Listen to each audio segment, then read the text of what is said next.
기도하겠습니다. 전능하신 하나님 아버지, 하나님의 능력으로 저희를 지으셨고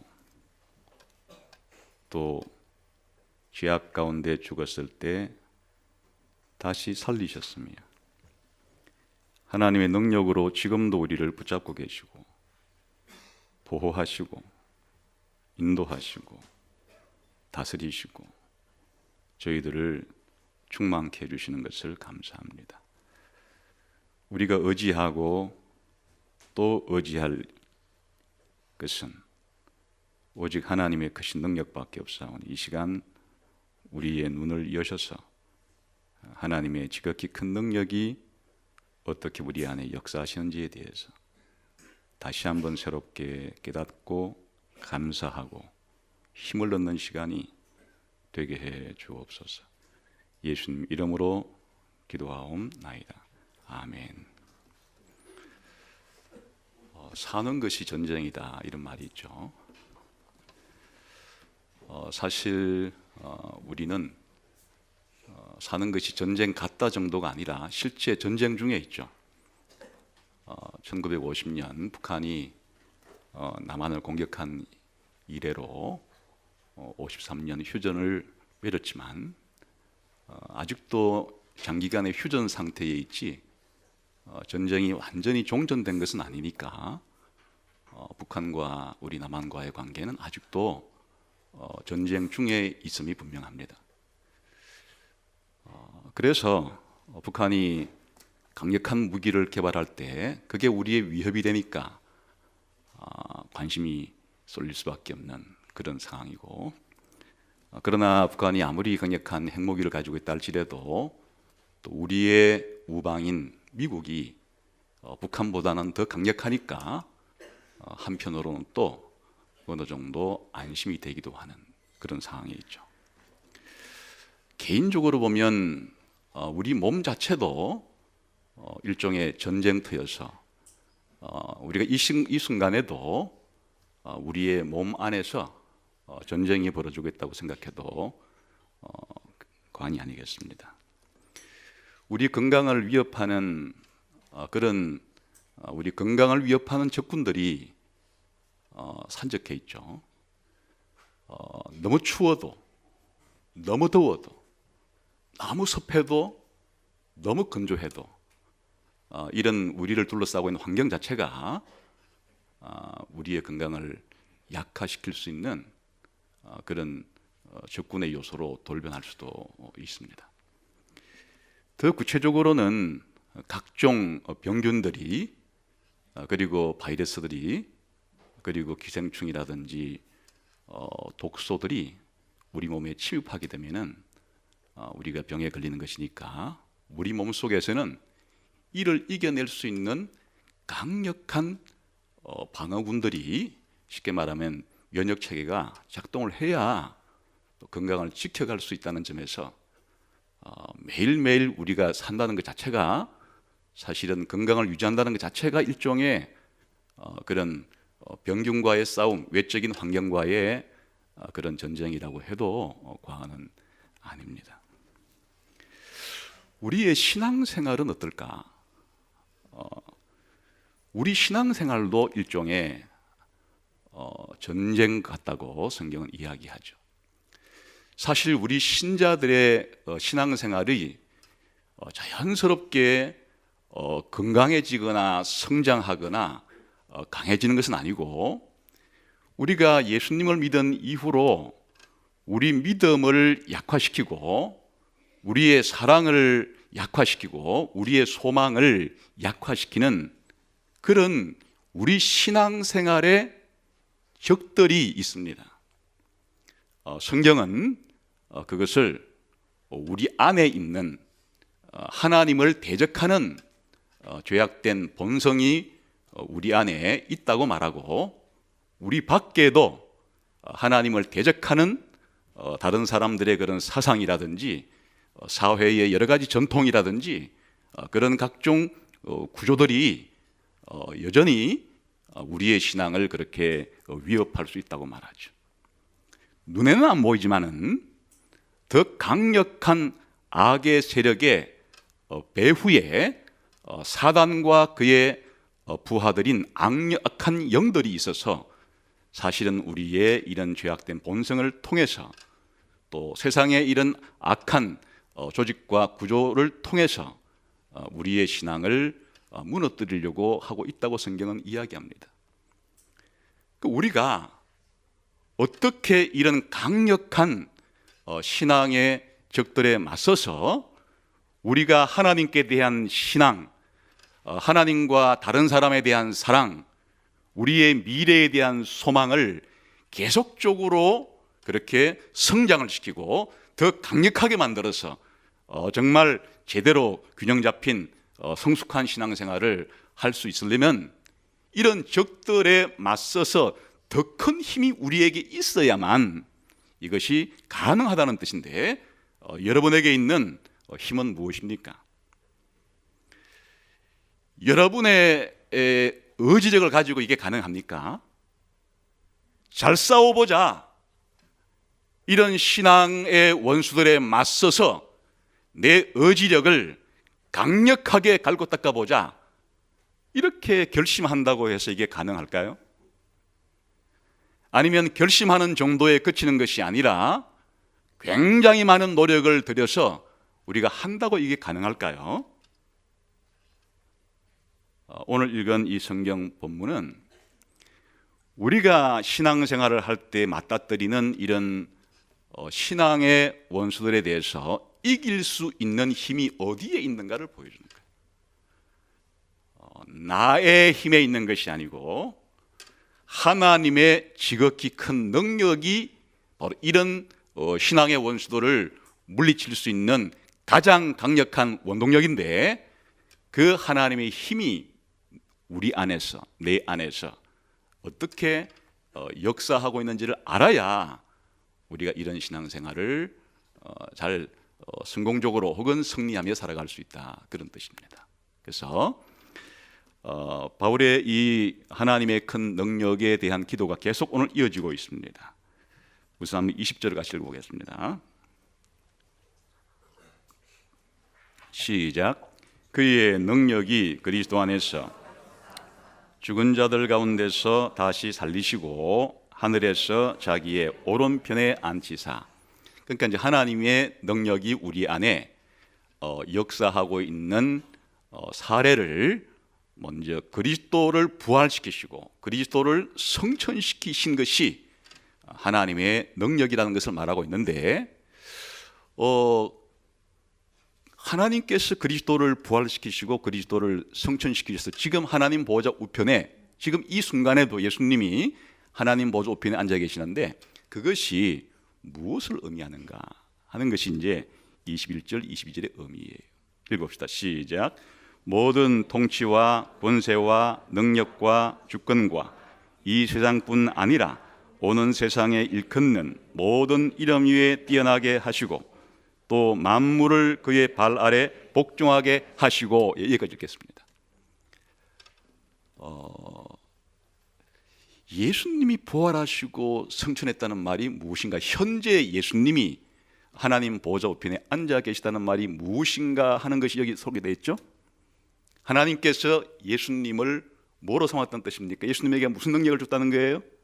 여기 나오는 모든 통치, 권세, 능력, 주권자들을 복종시키게 하시고 또 이 세상과 오는 세상에 있는 모든 존재들을 예수님께 복종시키시고 심지어 만물까지도 예수님께 복종시킨다는, 다시 말하면 이 모든 존재들이 전부 다 예수님의 능력 앞에 무릎을 꿇고 복종할 수밖에 없는 상태로 예수님을 만드셨다는 것이 예수님을 부활시키고 성천시켰다고 하는 의미예요. 그래 오늘 첫 번째로 이 사실이 뭘 의미하는지를 좀 살펴보려고 하고, 두 번째는 예수님의 부활과 성천이 이렇게 모든 만물을 통치하시고 굴복시키시고 복종시키시는 이것이 오늘 현재 저와 여러분의 매일매일의 삶 속에서는 어떻게 적용이 되는 것인가 하는 것을 생각해 보려고 합니다. 우선 예수님께서 하나님 보좌 우편에 앉으시다는 의미가 지금 세 가지 아까 봤죠? 모든 통치, 권세, 능력과 주권보다도 더 높이신다는 사실. 두 번째는 이 세상뿐 아니라 오는 세상에 있는 모든 존재들보다 높이시다는 사실. 그리고 만물 위에 높이셔서 만물을 복종하겠다는데, 이 중에서 알기 어려운 것은 앞에 부분이 좀 어려워요. 그 통치, 권세, 능력, 주권을 뭘 말하는 건가 읽긴 읽었는데 이게 이해가 잘 안 돼요. 그러나 분명하게 그냥 이해가 되는 것은 만물이라고 하는 말은 그렇게 어렵지 않죠. 이 세상에 있는 하나님이 창조하신 인간을 제외한 인간 이하에 있는 모든 이런 피조물을 우리가 흔히 말하는 자연 만물을 의미한다고 보시면 되겠어요. 그리고 중앙에 있는 이 세상과 오는 세상에 일컫는 모든 이름들이란 현재 이 세상에 있는 모든 존재들과 장차 예수님 재림하고 난 이후에 펼쳐질 영원한 세상에 존재하게 될 아무튼 우리가 머리로 상상할 수 있는 온갖 존재들을 다 포함하는 말이에요. 그러니까 이 세상에 있건 앞으로 올 세상에 있든지 간에 하여튼 이 우주에 있는 모든 존재물보다 예수님이 더 뛰어나다, 그렇게 하는 거니까 이것도 어렵지는 않아요. 그런데 첫 번째 구절은 조금 도대체 뭘 말하는 걸까? 모든 통치와 권세와 능력과 주권보다도 더 예수님을 높이셨고 그들을 예수님께서 굴복시키시고 통치한다는 말이 무엇일까 하는 것은 이해하기 어려운데, 이것은 하늘에 있는 영적인 존재를 가리키는 거예요. 그 중에서도 특별히 악한 존재, 그러니까 하늘에 있는 초자연적이고 영적인 존재니까 결국 천사를 가리키는 거예요. 근데 천사들 중에서도 선한 천사가 있고 악한 천사가 있는데 아마 여기서 다루는 것은 이 악한 천사들을 의미할 것이에요.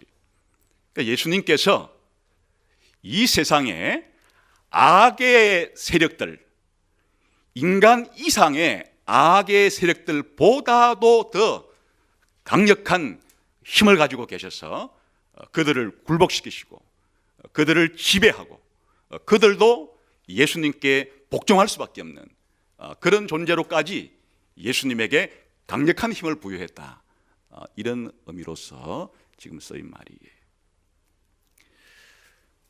여기에 이 통치, 권세 이런 말들은 다 사실은 다 비슷한 말들이에요. 통치자, 권세자, 능력자, 주권자 이런 것들이니까 다 누군가를 지배하고 통치하는 어떤 힘을 가지고 있는 이런 것을 가리키는데, 이 통치와 이 권세 이런 것들이 쉽게 말하면 사람을 가리킬 때도 있어요. 문맥상 통치자 혹은 권세자 이런 말들이 사람을 가리키는 표현일 때가 있어요.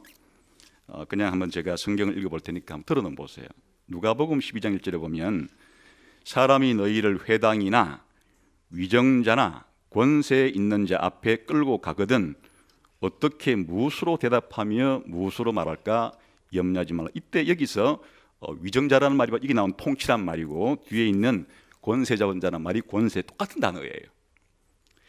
그러니까 예수 믿는 사람들이 이런 통치자들과 권세 있는 자들 앞에 예수 믿는다는 이유 때문에 끌려갔을 때 두려워하지 말고 하나님께서 도와줄 수 있을 것이다, 이런 얘기. 그러니까 여기에 어쨌든 통치와 권세라는 말이 사람들을 가리키는 의미로 쓰였죠. 분명히 그렇게 쓰였어요.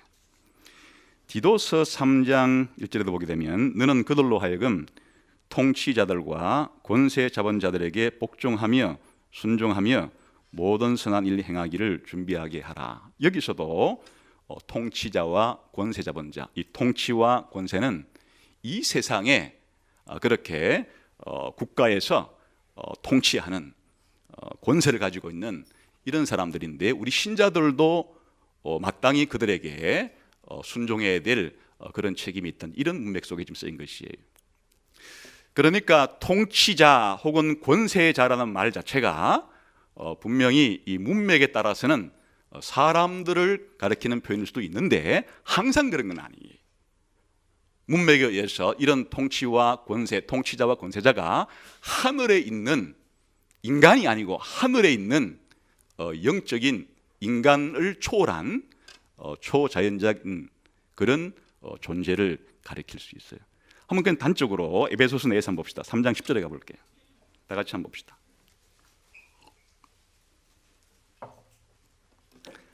읽어봅시다. 시작. 이는 이제 교회로 말미암아 하늘에 있는 통치자들과 권세들에게 하나님의 각종 지혜를 알게 하려 하심이니. 여기는 똑같은 단어인데 어디에 있는 통치와 권세라고요? 하늘에 있는 통치와 권세들에게 하나님은 교회를 통해서 하나님의 지혜를 그렇게 보여주신다. 이런 지금 문맥이니까 여기에 오해하지 않도록 이 무조건 통치, 권세 혹은 통치자, 권세자라는 말만 있으면 무조건 인간이라고 생각하지 않도록 하기 위해서 여기다가 붙여놓은 거예요. 하늘에 있다, 하늘에 있는 이런 통치자들과 권세자들이라고 이렇게 붙여놓은 것이. 그러니까 알 수 있는 것은 통치와 권세라고 해서 무조건 다 사람을 가리키는 것은 아니고 이렇게 하늘에 있는 영적인 존재를 가리킬 때도 있구나 하는 걸 알 수 있겠죠. 그렇다면 하늘에 있는 초자연적인 영적인 인격적인 이런 존재들은 성경 전반에 걸쳐서 보면 선한 천사도 있고 악한 천사도 있고 선한 영도 있고 악한 영도 있어요. 그럼 누굴 가리키는 걸까? 이 문맥에서는 지금 악한 영들, 악한 천사들을 가리키는 것이. 어떻게 할 수가 있는가 하니까 21절에 보시게 되면은 20절에 보게 되면 하나님이 지금 예수님을 어디에다가 앉혔다 그랬습니까? 하나님 보좌 우편에 앉혔는데 이게 어디에 있는 내용이 성취된 내용인가 하면 시편 110편에 있는 내용이 지금 성취된 거예요. 한번 가봅시다. 시편 110편 1절을 우리가 한번 보겠습니다.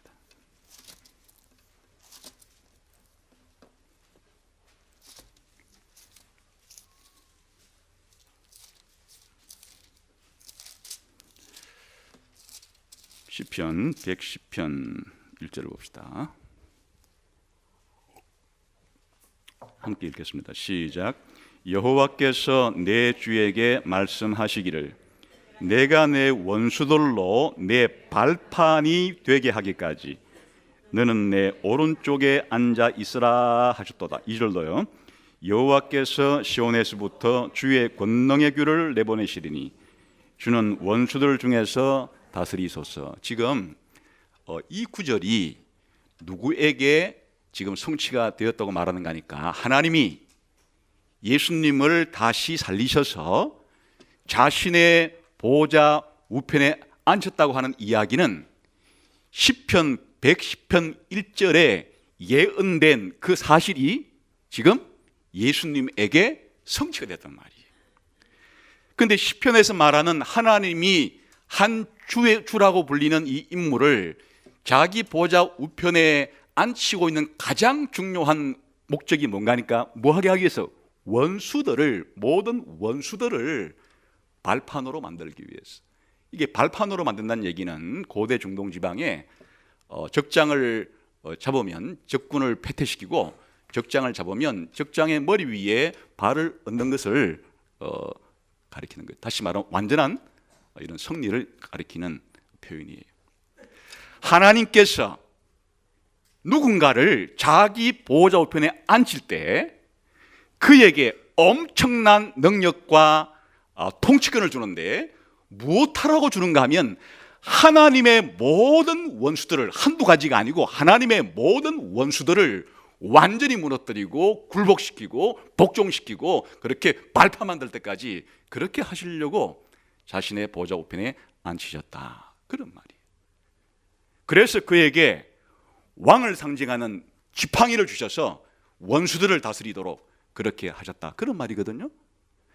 그러니까 지금 이 시편 1편, 시편 1편이 아니고 이제 다시 에베소서로 돌아와서 하나님께서 자신의 아들을 자신의 보호자 우편에 앉혔다는 말 다음에 모든 통치와 권세와 능력과 주권을 복종시키고 다스릴 수 있도록 그렇게 하셨다고 하는 말은 문맥상 여기에 누굴 가리키는 것일 가능성이 많겠어요? 당연히 아까 이 시편 110편 1절이 보여주고 있는 것처럼 모든 원수들을 그렇게 정복하고 다스리고 무너뜨리고 복종시키기 위해서 그렇게 했다는 문맥 속에 있기 때문에 이 자체가 하늘에 있는 영적인 존재들 중에서도 악한 영들, 하나님의 원수들을 가리키는 것으로 이해하는 것이 좋다, 그런 말이에요. 그러나 이 정도의 문맥을 가지고 이렇게 확정한다는 것이 좀 무리라고 싶으면 에베소서를 보게 되면 더 분명한 증거가 나오고 또 바울이 쓴 다른 편지들을 보게 되면 확실하게 알 수가 있어요. 우리 한번 에베소서 6장에 가봅시다.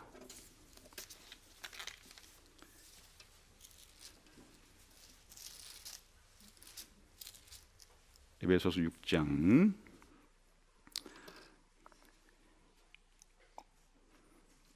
10절부터 한번 12절까지 한번 읽어봅시다. 시작. 끝으로 너희가 주 안에서와 그 힘의 능력으로 강건하여지고 마귀의 간계를 능히 대적하기 위하여 하나님의 전신갑주를 입어라. 우리의 씨름은 혈과 육을 상대하는 것이 아니요 통치자들과 권세들과 이 어두움의 세상 주관자들과 하늘에 있는 악의 영들을 상대합니다. 여기에 더 구체적으로 이제 설명이 되어 있죠. 이거는 부인할 수 없게끔 지금 우리 신자들이 누구와 싸우라는 겁니까? 마귀와 더불어서 싸우라고 하는 것인데, 마귀와 더불어서 싸울 때 분명히 우리의 원수가 누군지를 알라는 것이에요.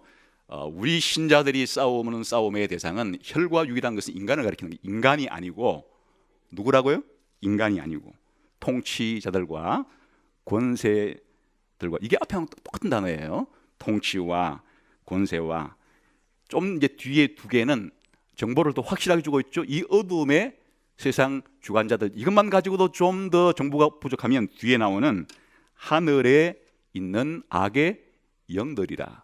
그런데 사실은 지금 번역이 악의 영들만 하늘에 있는 것처럼 돼 있는데, 이건 원래 다 걸리는 거예요. 하늘에 있는 통치자들과 권세들과 어둠의 세간 주관들과 악한 영, 이렇게 되는 거예요.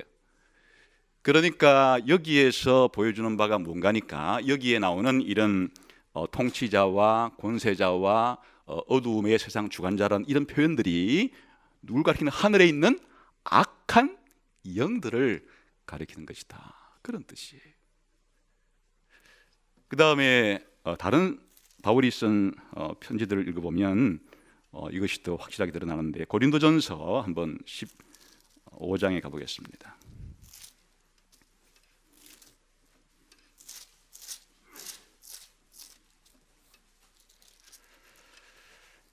고린도전서 15장 우리 한번 24절부터 26절까지 한번 읽어보겠습니다. 시작. 그 후에는 마지막이니 그가 모든 통치와 모든 권세와 능력을 멸하시고 나라를 아버지 하나님께 바칠 때라. 그가 모든 원수를 그 발 아래에 둘 때까지 반드시 왕노릇 하시리니 맨 나중에 멸망받을 원수는 사망이니라. 여기에 똑같은 말이 나와요. 예수님 재림할 때 모든 원수를 발판으로 만들, 발 아래 둔다고 말했을 때 그 앞에는 이 원수들이 어떻게 표현되어 있어요? 통치와 권세와 능력을 멸한다. 그러니까 이 통치와 권세와 능력을 멸하는 거니까 누구예요? 하나님의 원수들이에요. 그러니까 여기도 똑같은 내용을 가리키고 있고, 이 원수들 가운데서는 사망까지도 포함되어 있는, 다른 구절들도 더 있지만 지금 바울이 말하는 내용을 이제 듣고 보니까 지금 하나님께서 예수님을 하나님 보좌 우편에 앉혔다는 말이 지금 현재 예수님이 하나님 보좌 우편에서 모든 만물을 통치하고 있다는 말의 가장 중요한 의미 중에 하나는 창세기 3장 15절부터 창세기 2장부터 3장부터 등장하는 그 악의 주동 세력인 이 사단과 그의 부하들에 대한, 쉽게 말하면 악한 천사들에 대한 심판권도 여기에 부과한 것이다. 거꾸로 말하면 이와 같은 악한 존재들이 아무리 힘이 세고 아무리 날뛰고 아무리 이 세상을 악으로 물들인다고 해도 그들은 여전히 그리스도에게 종속되어 있는, 복종할 수밖에 없는, 그리스도의 통치권 안에 굴복할 수밖에 없는, 그리스도께서 그들을 멸망시키시고 장차 영원한 불못에 던질 때 들어갈 수밖에 없는 그런 존재라는 사실을 강조하고 있는 거예요. 지금 여기 당장은 강조하고 있지 않지만 뒤에 갈수록 이런 내용들을 보여주고 있는 것입니다. 그래서 한 가지 우리가 확신할 것은 무엇인가 하면, 예수님의 탄생에 대해서는 아기 예수님이 탄생했으니까 우리 인간을 구원할 수 있겠지 생각하기도 쉽겠고, 그러니까 성탄절 때 늘 예수님의 탄생을 많이 생각하게 되죠. 또 예수님의 십자가에 죽은 날이 달려있는 그 주간에는 예수님의 이 죽음에 대해서 생각을 많이 하죠. 예수님께서 부활하신 날은 또 부활에 대해 생각을 많이 하죠. 그런데 예수님을 부활시키신 것은 그의 오른편에 앉히시기 위한 것이었기 때문에 하나님께서 예수님을 지금 현재 이 순간에 하나님 보좌 우편에 앉혔다고 하는 이야기는 이와 같은 모든 만물을 통치할 수 있는 권세를, 통치권을 예수님께 맡겼다는 뜻이고, 예수님이 가지고 있는 그 막강한 힘은 우주 최강의 힘이어서 누구까지도 그렇게 복종시키고 관할할 수 있는 엄청난 능력인가 하면, 하늘에 있는 이 모든 존재들인 천사들까지도 포함하는데, 선한 천사는 말할 것도 없고 이렇게 악한 영들, 악한 천사까지도 예수님의 이 주권 속에서 벗어날 길이 없다.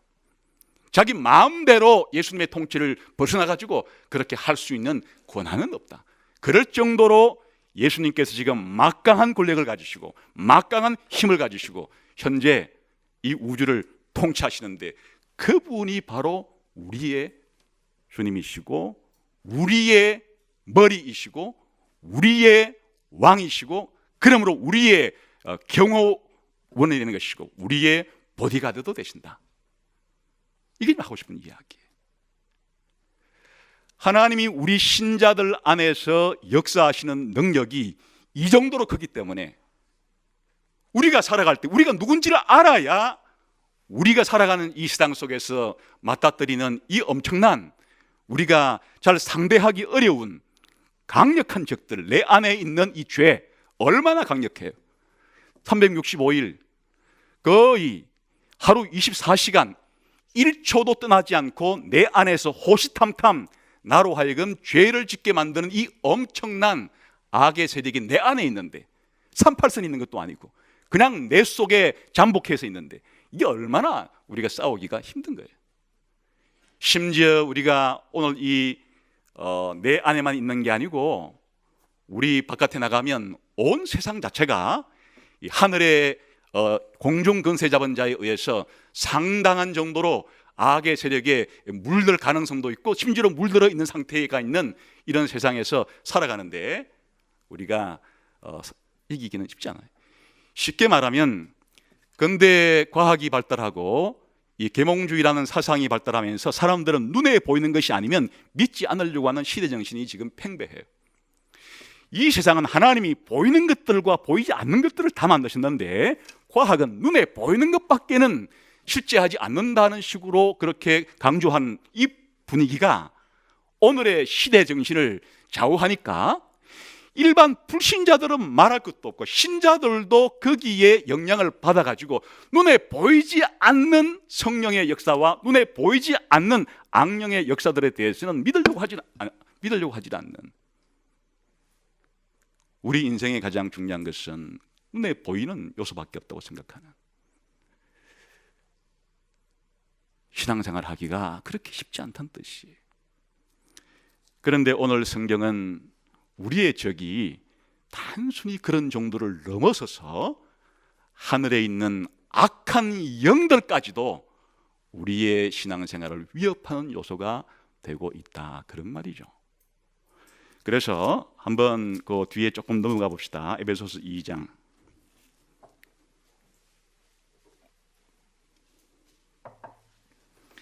왜 이 능력이 필요한가? 우리 안에서 이런 능력이 역사하는 것을 왜 알 필요가 있는가 하는 것이 1, 2, 3절에 나와요. 시작. 그는 허물과 죄로 죽었던 너희를 살리셨도다. 그때에 너희는 그 가운데서 행하여 이 세상 풍조를 따르고, 여기 세상이 나오죠. 그 다음에 공중의 권세 잡은 자를 따랐으니 그 지금 불순종의 아들들 가운데 역사하는 영이라. 여기에 바로 마귀가 나오죠. 또 3번 시작. 전에는 우리도 다 그 가운데서 우리 육체의 욕심을 따라 지내며 육체와 마음에 원하는 것을 하여 다른 이들과 같이 본질상 진노의 자녀였더니, 지금 이 구절은 하나님께서 강력한 능력으로 우리를 이런 세 가지 원수로부터 해방시켜 줬다는 얘기예요. 이 세상이라는 원수로부터, 마귀라는 원수로부터, 우리 육신이라고 하는 원수로부터 해방을 시켜줬는데, 그렇다고 해서 예수 믿고 난 다음에 이제 이들은 전혀 예수 믿는 사람들을 공격할 수 없는가? 그게 아니고, 이제는 예수 믿기 전에는 이들이 바로 우리를 지배하는 존재들이었으나, 이제는 이들이 전부가 신자들에게 뭐로 이제 바뀌게 됐을까요? 전부 원수로 바뀌게 된 거예요. 우리가 이 땅에서 신앙생활을 마감하는 날까지 이 세 가지는 우리 신자들의 원수가 된 거예요. 그러니까 우리가 신앙생활하기가 얼마나 어렵겠어요. 그래, 이제 이런 원수들을 맞붙어서 싸운다는 얘기가 무엇인가 하면 결국은 다른 게 아니고 매일매일 살면서 하나님의 진리를 바르게 깨닫는 일에 힘쓰는 일, 또 우리가 도덕적으로 우리 교회 생활이나 가정 생활이나 직장 생활이나 학교 생활 같은 곳에서 또 정상적으로 악에 물들지 않고 그렇게 선하게 살아가는 싸움, 그게 바로 우리 신앙생활의 싸움이에요. 이런 일들을 잘 하는데, 그런데 쉽지 않다 그 말이에요. 우리 한번 4장으로 넘어가 봅시다.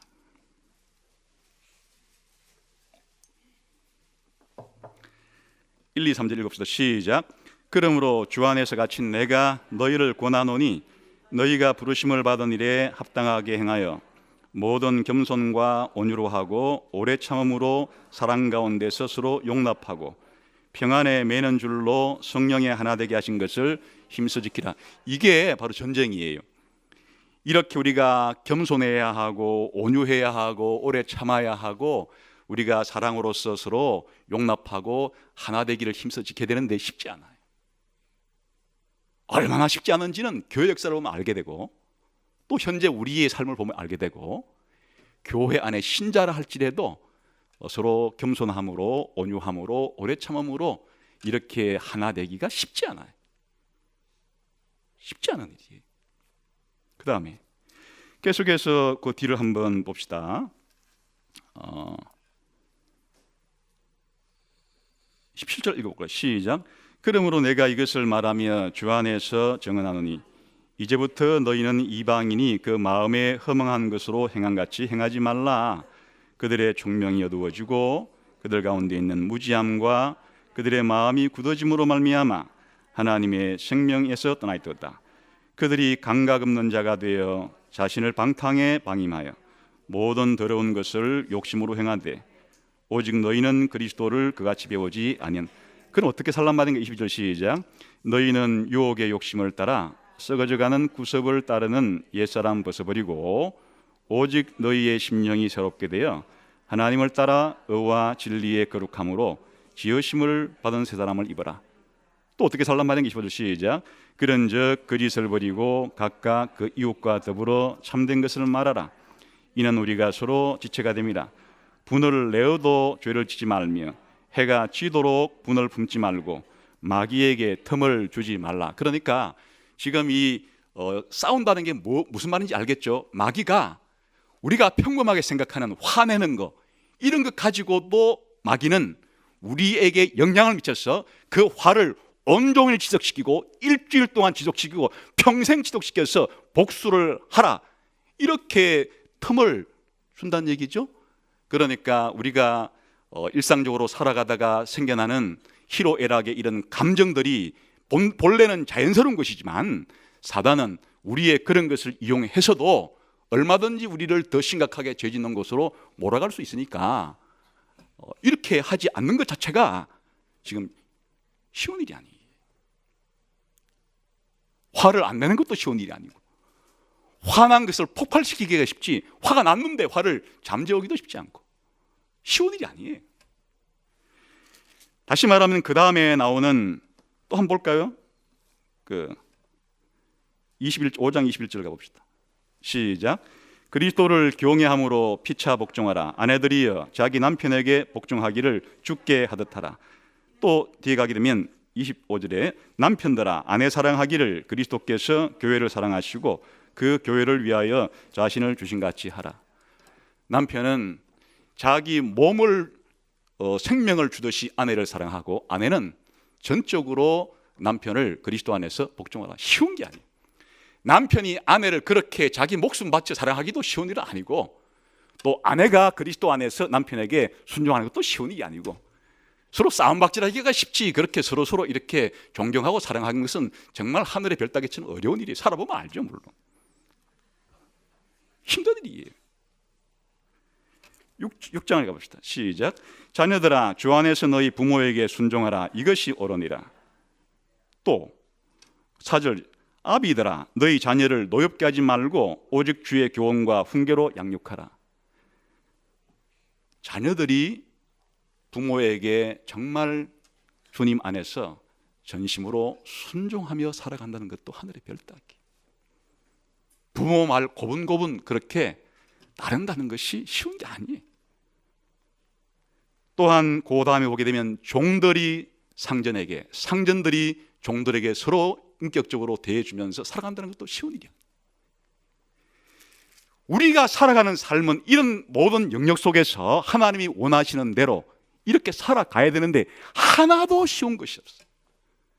그러니까 가정이 깨지는 거고, 가정마다 분란이 있는 거고, 그리고 사람들마다 부모 자식 간에, 형제 간에, 부부 간에, 그리고 이 주인과 종이라고 표현된 오늘날로 말하면 온갖 직장 내에서도 그렇게 분란이 있을 수밖에 없는 일이고, 심지어는 여기에 하늘에 있는 악령들까지도 눈에 보이지 않지만 언제든지 세상을 통해서, 육신을 통해서 우리를 그렇게 무너뜨리려고 하고 있기 때문에 기독교인의 삶을 살아가는 것은 우리 힘으로는 불가능한 일이다.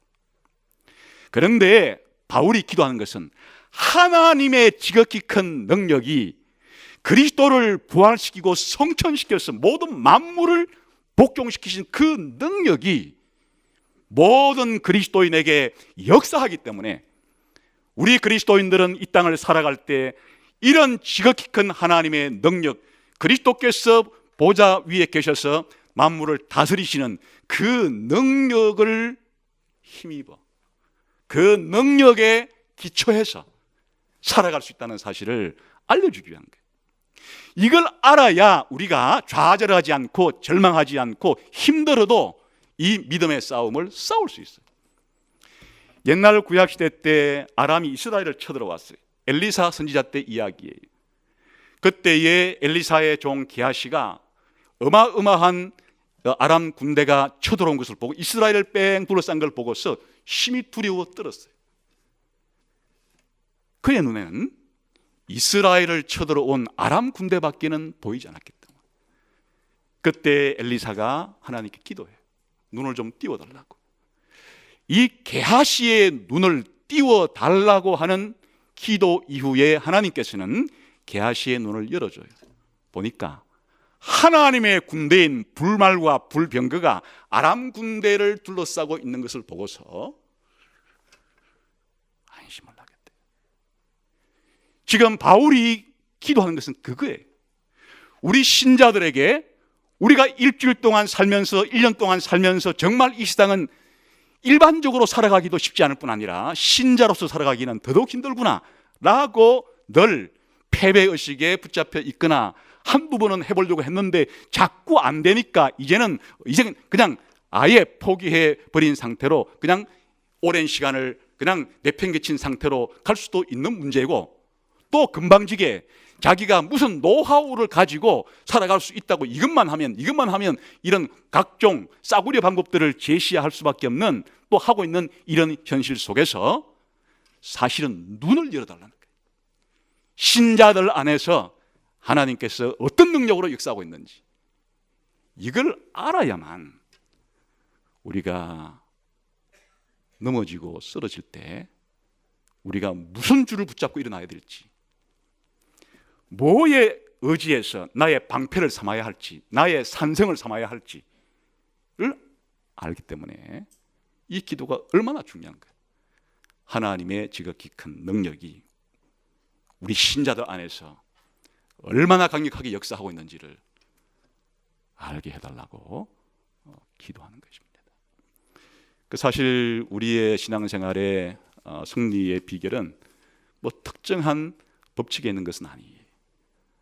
이 지극히 큰 하나님의 능력을 잘 알 때, 그 능력에 우리가 의지할 때, 그 능력을 어떻게 받는지를 알 때, 그 능력을 어떻게 사용하는지를 알 때 우리의 신앙생활은 이 땅에서 주어진 역할들을 잘 감당하고 주님의 승리를 더욱더 맛볼 수 있을 것이다, 그런 뜻이죠.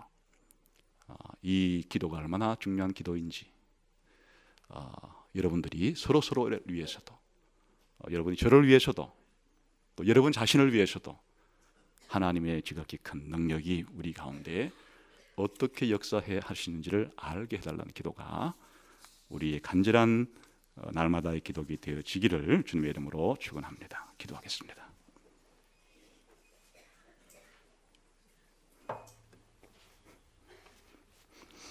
하나님 감사합니다. 제 안에 있는 하나님의 능력이 얼마나 큰지를 말씀해 주시고 보여주신 것 감사합니다. 지금 다 아는 것은 아니지만 이 하나님의 능력이 제 안에서 더 강력하게 역사할 수 있도록 함께해 주옵소서. 예수님 이름으로 함께 통성으로 같이 기도하겠습니다.